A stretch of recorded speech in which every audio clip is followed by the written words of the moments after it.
O jornal britânico Financial Times colocou os presidentes Lula e Donald Trump na capa da edição dessa terça-feira. O veículo destacou a disputa entre os Estados Unidos e o Brasil diante das tarifas. Na imagem é possível ver Trump com um boné com o lema Make America Great Again, e Lula também usa um boné onde está estampada a frase "O Brasil é dos brasileiros". O artigo diz que não há sinal de solução rápida para o que eles classificaram como um confronto entre os países e que as tensões podem escalar facilmente. O texto destaca os telefonemas de Lula para o primeiro-ministro indiano Narendra Modi e também para o líder russo Vladimir Putin em uma busca de solidariedade ao invés de ligar para Trump atrás de um acordo. Apesar de verem um cenário em que ambos os presidentes se mostram firmes em seus posicionamentos, o artigo ressalta que Trump demonstrou no passado a capacidade de mudar de rumo de modo que nenhuma disputa com o seu governo é intravável. E é sobre esse assunto, é sobre esse artigo que eu converso agora com o colunista aqui do CNN Money, o Gilvan Bueno. Muito bom dia para você, Gilvan. Estava sentindo falta de você por aqui comigo logo cedinho, hein? Bom dia para você, meu querido. Obrigada, bem-vindo sempre. Muito bom dia, Débora, e nossa audiência. Débora, eu vou pedir licença poética aqui e mandar um parabéns para todos os economistas. Hoje é dia dos economistas que estão Bem aqui na nossa lembrado. aos economistas. E eu voltei nesse dia para a gente dar parabéns juntos, tá bom? Parabéns, parabéns. É isso aí, muito bem lembrado mesmo. Obrigada por essa lembrança, mais do que bem-vindo aqui, aliás. Afinal de contas, é com eles que falamos diariamente para poder conseguir trazer um norte aqui para os investidores e levar nossa programação ao vivo. Muito bem lembrado, meu querido. Vamos lá, então, destrinchar um pouco aqui desse artigo, né, dessa guerra tarifária entre Brasil e Estados Unidos, que tem ganhado destaque cada vez mais no noticiário internacional, né, Gilvan? Bom, a reportagem lembra que apenas 12% das exportações brasileiras vão para os Estados Unidos e que isso representa pelo menos 2% do PIB brasileiro. Na sua avaliação, essa baixa dependência comercial é de fato um escudo nesse momento que dá espaço para Lula vir resistindo nessa tentativa amplamente aguardada de negociação, né, com os Estados Unidos? Ou isso pode ser um cálculo muito perigoso caso realmente a crise se prolongue e acabe afetando ainda mais, ou seja, numa proporção ainda maior, as cadeias de valor estratégicas aqui do Brasil? Débora, para a gente responder isso, a gente tem que visitar uma parte teórica, uma parte fundamental, que são as 5 leis de Michael Porter, que era um estrategista da Harvard Business School, que ele falava que existia 5 grandes forças numa negociação ou numa análise estratégica. Tá? A primeira grande força era a rivalidade entre os pares, o poder de barganha entre fornecedores e clientes, e logo em seguida a ideia de produtos substitutos. Eram 5 grandes forças aqui, e a última força é essa questão de você ter a capacidade de negociar entre as partes, entendendo quais eram os pontos fortes. Então, Débora, quando a gente utiliza as 5 forças de Michael Porter e olha o poder de barganha do Brasil nessa relação com os Estados Unidos, entre fornecedores e clientes, a gente vai olhar para um lugar específico, Débora, que são as commodities. Aonde a gente quer dedicar aqui, colocar luz, é no preço desses ativos que a gente tem muita força, que é o quê? Soja, milho, açúcar, café. Só nesses 4 componentes, Débora, nós somos líderes, um grande produtor mundial dessas commodities que são muito fortes. Então, os impactos aqui, Débora, são nos preços e aí, consequentemente, Débora, se esses preços aqui da soja, do milho, do café, do açúcar, começa a ter uma elevação por causa de uma negociação demorada, aonde nós teremos um problema? Nós teremos um impacto na inflação, Débora. Então, se essa negociação não acontecer, se não tivermos essa discussão, quais serão os impactos? Uma maior inflação nesses componentes, que aí prejudica um pouco a ideia do Banco Central, que foi muito debatida na ata do Copom, que foi muito debatida na fase do Galípolo, que é, se esses componentes tiverem inflação, a ideia de um juros mais baixo vai ser retardada, Débora. É isso mesmo. Bom, o Financial Times destaca que a disputa é menos sobre comércio e mais sobre Bolsonaro. Isso, obviamente, também já ficou claro, né, essas questões políticas nessa disputa tarifária com o Brasil. Isso ficou muito claro e isso já é o entendimento desde a primeira carta que foi enviada para o Brasil. Como que você vê o risco de precedentes nessa diplomacia econômica, com tarifas sendo usadas para poder pressionar decisões judiciais internas de outro país? Débora, eu vejo muito nessa primeira análise que o Michael Porter falava sobre a ideia de análise estratégica, que é o poder de barganha entre eles. E é o que vem acontecendo. Então, nessa ideia de analisar a rivalidade, cada um está colocando os seus pontos. E, de um lado, aqui, a nossa economia tenta achar novos parceiros econômicos, uma forma de escoar a produção, e do lado de cá ele está olhando o poder de ser uma economia que, por exemplo, investimento estrangeiro direto, Débora, aqui no Brasil eles representam mais de 35%. Então, a ideia do diálogo é super importante. Tenho destacado que algumas economias têm ido diretamente negociar, têm conversado, têm buscado um diálogo. A gente teve sinalizações diferentes, mas o presidente dos Estados Unidos tem feito alguns movimentos interessantes na ponta de falar, vamos mudar isso aqui, vamos fazer isso. A gente tem olhado, por exemplo, as negociações com a Índia, as negociações com o Canadá, as negociações com o México, algumas mudanças estruturais importantes para seguir no diálogo. Então, acho que aqui no final do dia tem que ter uma sinalização nessa direção, aonde a gente consiga entender os impactos, porque se a gente colocar a rivalidade entre as duas partes, a gente tem aqui principalmente aqui no Brasil, que não é uma economia dominante, é uma economia que depende das exportações dos seus principais produtos, por exemplo, na área de commodities, e essa é a nossa defesa, tá, Débora? No ponto de barganha, o nosso poder de barganha são os ativos que nós vendemos, que são as commodities. Então, isso pode ser bem prejudicial tanto para o Brasil para escoar essa produção, porque ele não é um player dominante da teoria de jogos. Eu sempre gosto de colocar a teoria de jogos nas análises, porque você tem o dominante e o dominado. Se a gente não é um dominante nesse poder econômico, nesse poder de escoar a produção tão rápido, a gente tem que olhar os impactos. Uhum. Bom, o artigo também traz essa busca, né, de Lula por apoio de países no bloco econômico no BRICS. Lula buscou o Modi, também buscou o Putin, logo após o tarifaço. Na prática, Gilvan, o BRICS tem força real para poder compensar essas perdas comerciais nesse momento e aumentar talvez esse poder de barganha do Brasil em relação aos Estados Unidos, ou também isso teria mais um efeito político nesse momento e simbólico, na tua visão?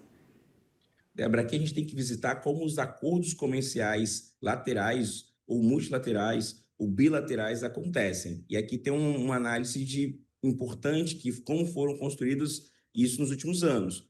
Quais são esses componentes? Uma análise, Débora, lateral, país com país, demora em média 3 anos. Uma bilateral, Débora, demora em média de 5 a 10 anos. E um bloco econômico demora em média 25 anos.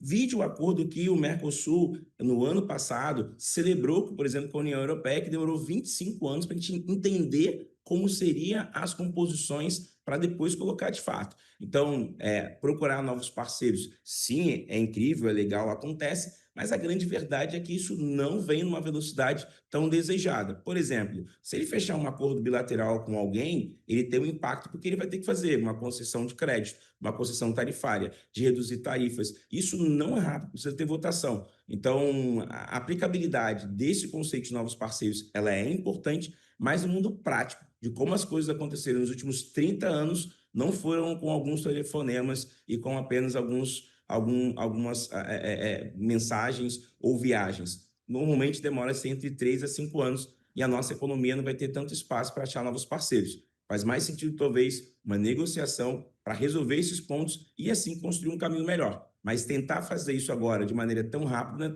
não é tão determinante. E os BRICS passam por um problema porque seus principais países, alguns, por exemplo, a Índia já está negociando com os Estados Unidos algumas questões. Então, não se constrói isso de uma maneira tão rápida. E aqui vem um ponto importante, Débora, que é o peso do dólar, né, nessas negociações, porque o dólar é uma moeda forte e é um dos principais componentes, principalmente para commodities, principalmente para negociações entre países, porque fazem transações correntes no dólar. Gilvan, o Financial Times também mostra que 43% das exportações, né, foram poupadas desse tarifaço de Trump e ficaram naquela lista de exceção. E a reportagem, o artigo atrela isso ao lobby corporativo, né, nos Estados Unidos. Até que ponto essas empresas brasileiras e multinacionais instaladas no país podem realmente ser esse agente de extensão nessas tratativas de negociação, atuando até, inclusive, como uma diplomacia paralela? Débora, esse ponto é muito importante. Eu sempre falo com umas pessoas de Georgetown, que é uma das principais faculdades que fazem essa negociação com os governos que conversam. Isso me ajudou muito para fazer análise, por exemplo, quando os Estados Unidos começou a conversar com o Canadá e o México. E lá, sim, tem a cultura das empresas conversarem com os governos. Historicamente, o cenário americano é conversando com as empresas. Então, normalmente, os governos podem ir, mas as empresas conseguem ter um diálogo um pouco melhor pelo modelo que acontece essa relação governamental entre empresariado e estrutura de políticos nos Estados Unidos. Então, aqui a gente tem que olhar alguns casos. Por exemplo, o caso Gerdau, a gente tem que olhar o que foi acontecido. O caso Gerdau, de uma empresa que já atua há bastante tempo nos Estados Unidos, ela aqui fez uma demissão e olhou lá para o cenário interno. A gente tem que olhar, por exemplo, um caso de armas, né? A Taurus, ela que tinha uma operação nos Estados Unidos, é um caso interessante para a gente observar, por quê? Porque esses são empresários que já atuam no mercado americano com bastante tempo, entendem como é que é a dinâmica desse mercado, e eles têm ido por um caminho um pouco diferente. A Taurus está encerrando uma parte da sua produção aqui e mandando para os Estados Unidos, gerando um pouco de demissão. Então, a forma que esses empresários estão entendendo é que faz mais sentido algumas operações ir para os Estados Unidos para a questão de tarifas, de acordos, de conseguir ter um maior canal de distribuição. Então, esses dois casos são interessantes. O que a gente tem que fazer agora é olhar os casos das empresas que têm suas matrizes de produção dentro dos Estados Unidos e como elas irão responder. Tudo que a gente olhar um pouco diferente disso vai ser um pouco precipitado. Por quê? Porque quem não opera nos Estados Unidos, quem não entende a legislação, como é a dinâmica de preços em relação com os consumidores, e principalmente com o governo, pode ter umas interpretações erradas. Então, aqui o caminho é olhar como essas empresas que já operam nos Estados Unidos estão respondendo dentro desse novo cenário que está acontecendo. Agora, Gilvan, para a gente amarrar aqui o nosso papo, a gente tem a reportagem sugerindo que Lula, apontando, né, que Lula ganhou popularidade ao enfrentar os Estados Unidos, se apresentando aí como defensor da soberania brasileira.